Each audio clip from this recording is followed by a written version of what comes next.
Hey everyone, I'm Barry Owen from Wowza, and I am here again today with Rose Power.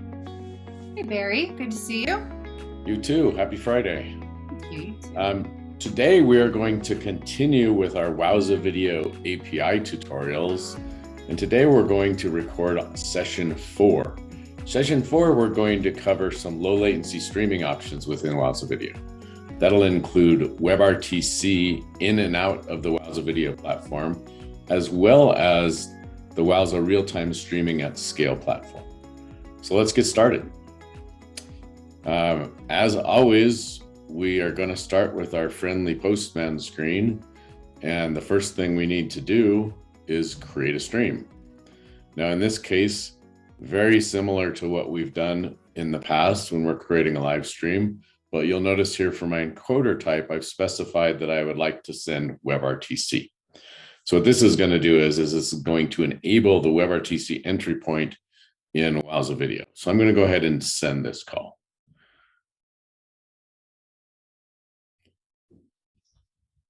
All right, and what you see we got back here, some source connection information. I'm going to grab this because I'm going to need it here in a sec when I show you some other things. And I'm just going to stash it in a little notepad over here. So we have that.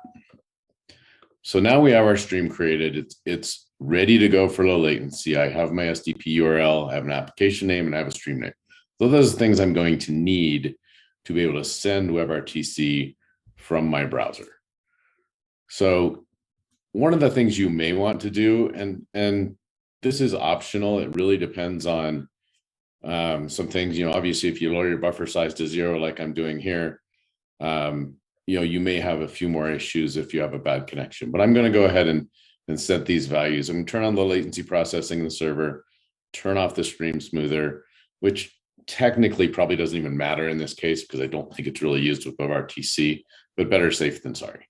Barry, for the buffer size, are you implying then that the default is not 0 and you recommend changing that to 0? The default is not 0. The default with WebRTC is in fact lower than without WebRTC, but it's not 0. Okay.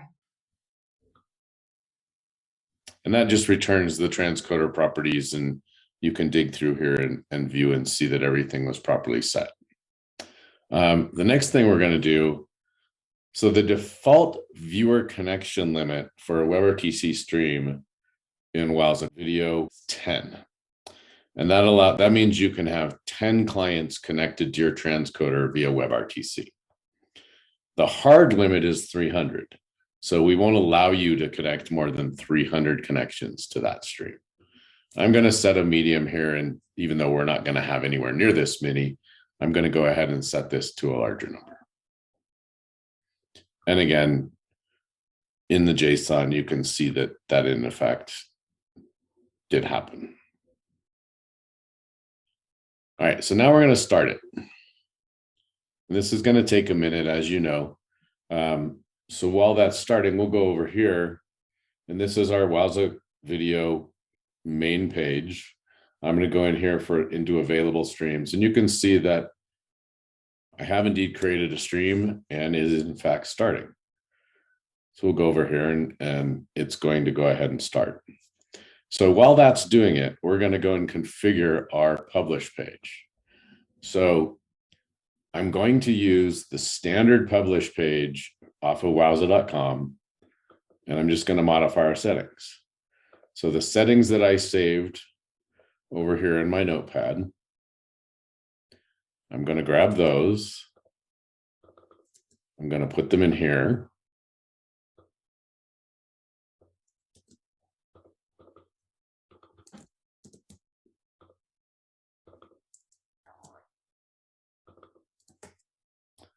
And I'm going to save. Tells me it's safe, so that's good. Now we're going to leave that one there for a sec.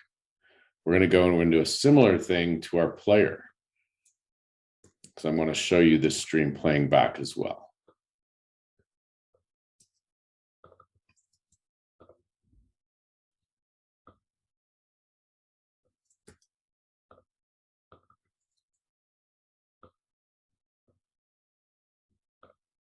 All right. Now we're going to go back and we're going to check on our Stream, it's still starting. Sometimes these can take a while depending on where the resources are available. So we'll give that another minute. I have a question then while we're waiting. Yeah, please. A lot of our customers in the forums often ask, what do they need to have in place first before they can go in and just start using the API for WebRTC streaming? So do you have any suggestions what they might take a look at as far as like their ports or their firewalls, just the network overall, so they're successful when they get to this stage? So WebRTC is going to grab some UDP ports. I don't have the exact range, but you do want to make sure that you're able to send out over those UDP ports. And typically sending out is not a huge problem. On the playback side, there'll be various ICE candidates that will allow it to connect and potentially go through the firewall if necessary. So that's usually not that big of an issue. Okay. So we're using UDP right now. So I believe the ICE candidates in Wowza Cloud provide UDP first and TCP second. You can actually configure that via the API, however. So if you have a specific need for one or the other, or you want to turn one off, that's a property available on the transcoder when you create a WebRTC stream. So check the API docs and you can actually set that to whatever works for you. Awesome. Thank you. Absolutely. All right. Our stream has started. So I'm going to go over here. I'm going to enable my camera. I'm not going to enable my microphone because then it's going to be Echo City and nobody wants that. So we're going to go ahead and publish. And you can see I'm now live. I'm sending a stream into Wowza video from my browser. Now we're going to go over here to the player page. And with any luck, I'll show up. And you can see that latency is actually quite good. And we have WebRTC TC connection and all is well. So again, you can easily access these. They're hanging off wowza.com. Makes it real simple to test the WebRTC process. Go ahead and stop those. And then we will go back to our cloud page. So in Wowza Video, you can obtain real-time viewer data through the REST API, or is that something, Barry, that you need to do through the UI? Do you know? Any data you can get through the user interface in Wowza Video, you can get through the API. Oh, fantastic. That's good. Yeah, so it's worth noting that our entire user interface is built using our API. So, and in many cases, there's actually more in the API than is exposed in the user interface. Right. All right, so that was WebRTC. We're going to go ahead and stop this as we've seen before. Stop. You're going to go back over here. I'm going to refresh this page and you're going to see that it stopped. So all went well. I'm going to click over here back to the home page. I'm going to go ahead and delete this stream just to not leave a bunch of garbage in my account that I don't need. So that's really quick overview of WebRTC and Wowza. Works great if you don't need a ton of scale. As I said, up to those 300 viewers. If you're looking to scale higher than that, we do have an answer for you. And it's called RealTime Streaming at Scale. It's a slightly different API. While the interface is in fact integrated into Wowza Video, there's a few things you're not going to get as far as real-time, some of the real-time analytics and other things that aren't quite fully integrated in with Wowza Video yet, but they will be very soon. But it's a great way to easily send a WebRTC or any other kind of stream in. You can send it RTMP as well and output via WebRTC to millions of viewers, all in sub-second latencies. So let's take a look at that real quick. So over here, you can see we have another call. This is to create a real-time stream. It's very simple. There's just a little bit in the body. It's really just a name is all I need to send. So I'm going to go ahead and send that. And what you can see here, I get back a stream name, a publish token. Those are used for WebRTC input, as well as an RTMP URL that has the name and the token embedded that you can use in any standard RTMP encoder. I should mention that Wowza also does produce a version of OBS you can use that supports both RTMP and WebRTC output into our real-time streaming platform. All right, so I'm going to grab these again.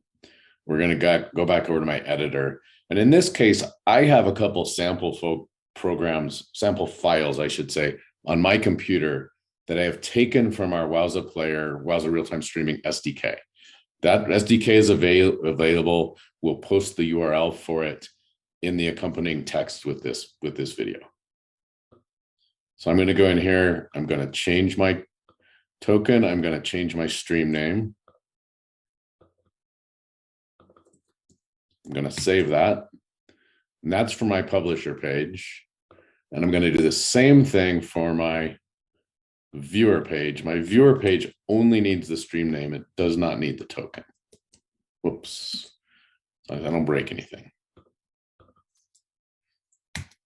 All right. So save those pages. Now, one thing to note with the real-time streaming, you don't need to start anything. You don't need to configure anything. It's a very, very simple API. We just create a stream and it's ready to go. So, you can certainly go back and you can see, hey, how many real-time streams are in my account? Well, it turns out there's a bunch, including the one I just created down here, probably at the bottom. If you want to get details on a specific stream, you can just pass the RTS stream ID back to the IPA, and you'll get details on that specific stream. And you can, of course, change those. Oh, I don't want this called API real-time demo stream. I just want it called my real-time stream. Great. So make the change. Things like that. You can also enable secure viewing. If you enable secure viewing, it will require a token for playback and won't allow people without that token to play back the stream. So let's go back to our examples. Here is my published page. I'm going to reload it since I edited it, and I'm going to start a broadcast. You see, I have a few things here, and this is just a test page I whipped up based on the SDK. Pretty simple stuff. You had some things back here if you wanted to. I'm just going to start the broadcast. So there it goes, and this page is also configured to give me some statistics that I'm pulling from the SDK as the page is broadcasting. And then we'll go over this page and we'll refresh it as well. At least we will try. And it should play.